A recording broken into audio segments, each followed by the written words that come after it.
Hey, what's up guys? It is Smike here, and today I'm going to be showing you the top 10 unresolved mysteries in Five Nights at Freddy's. These are various mysteries that have not been solved by the community and therefore are considered loose ends. So up number 10 is the question of why is Golden Freddy so active on night 6? And I am talking about Five Nights at Freddy's 2, so the second game. And yeah, I don't think it's because of the murders, because the actual murders happened on the 3rd day, not on the 6th day. So why the hell would Golden Freddy be more active on night 6 if we consider that the killer got into the Golden Freddy suit on day 3 to then of course lure the children into the back room and then murder them? And after number 9, we have the question of what is the significance of the balloon boy that sometimes appears under your desk. And this one, unlike Balloon Boy who has blue eyes, this one has pink eyes. So some people believe this is a female version of Balloon Boy, so therefore would be Balloon Girl, but no one actually knows for sure. Some people say this is just a different version of Balloon Boy, just like Golden Freddy is a different version of Freddy.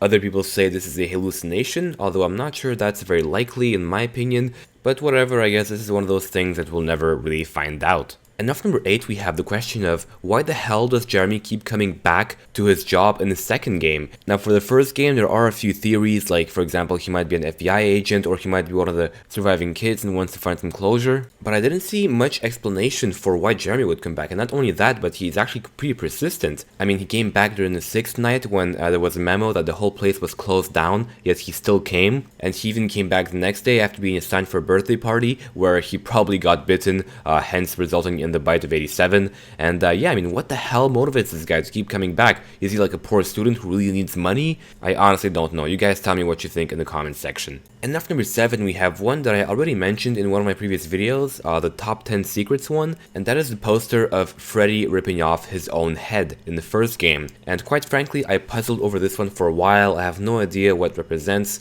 I mean, maybe it's just there for added spooks, or, you know, is there an actual meaning behind it? That's what I'm wondering. Because, you know, Scott's a pretty sneaky guy and he put a lot of really, you know, subtle details in his game. So you never know what is actually a clue and what is in the game, you know, just cause. And also Freddy is a pretty smart animatronic, so maybe he's the one who put it there to spook you out because, you know, he likes to mess with you. But I don't know, there are many possibilities. And after number 6, we have one that I personally find very intriguing, and that is in the teaser trailer for Five Nights at Freddy's 2, why did Scott decide to use the song London Bridge is Falling Down? I'm not gonna play the music on this video just in case not to get a copyright strike, but I'm gonna leave a link to the trailer down below so you guys can watch it.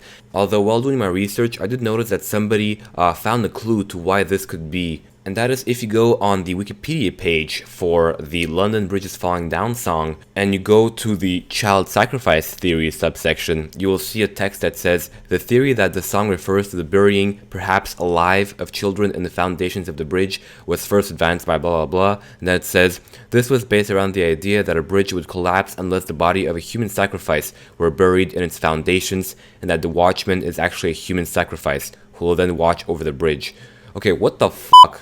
And after number 5, we have the question of who the hell killed Phone Guy in the first game, and where the hell did his body go? So fans have put up multiple theories as to which one of the animatronics actually killed the Phone Guy, but it's still all very fuzzy and there's actually no way to know for sure, to be honest, unless Scott decides to shed more light himself on the situation. But now on to the next question, what happened to his body? A pretty popular theory for this is that he was stuffed into Chica's suit, and evidence of this would be that Chica's suit actually has a pair of teeth inside of her mouth. Although these can very possibly also be the endoskeleton's teeth. So another theory is that he was actually stuffed into Golden Freddy, which could make sense because Golden Freddy doesn't have any endoskeleton and is always slumped over when you see him. But to be honest, there's actually no real evidence of this, and also there's no guarantee that the body is even in the building in the first place. And after number 4, we have one mystery that I'm pretty sure actually has an answer because it's been put in the game, but no one found yet, and that is why the hell is there an endoskeleton that pops out of the marionette box whenever the marionette leaves the box? I mean, why is it in the box in the first place, and why the hell does it come out only when Marionette comes out? And also people tend to see it in the air duct sometimes, it's pretty creepy.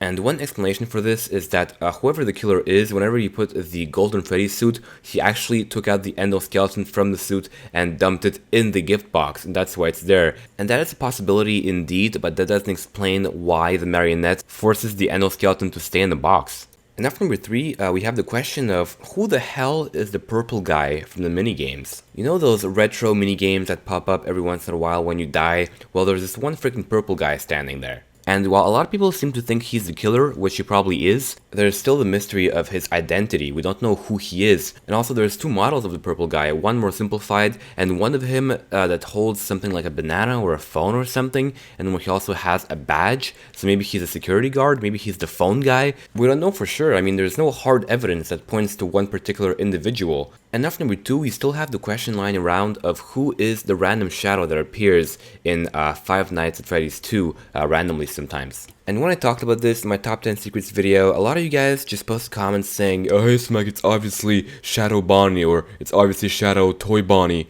Well, if you look at this picture, you can see obviously that the row of teeth on Toy Bonnie and the Shadow thing are very, very different, and so he cannot be Shadow Bonnie.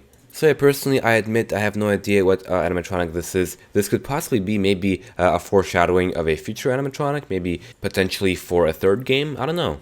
But anyway, enough for number 1, we have a pretty interesting mystery in my opinion, and that is, where the hell does the marionette come from? Where did the company get it? And what are its motivations? Because I think it's quite obvious at this point that the marionette has potentially supernatural abilities. Especially if you believe in the theory that the marionette transferred the souls of the dead children to the various animatronics. And there's also a theory that the marionette is possessed by one of the dead kids. So yeah, a lot of really creepy theories out there. And yeah, I kind of have the feeling that the puppet might be behind a lot of these strange things. I guess we could say the puppet is pulling the strings. Am I right?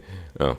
But anyway guys, thanks for watching my video. As usual, if you enjoyed, please leave a like and subscribe, it helps me a lot. And also, if you can, please go vote for my jam entry for the Indies vs PewDiePie game jam. If you go there and vote 5 stars for the game, you increase the chances of my game being featured on PewDiePie's channel, so that's pretty awesome. So if you voted, thanks, but if you didn't, go do it now. And yeah, other than that guys, thanks for watching, and I'll see you guys next time. Peace!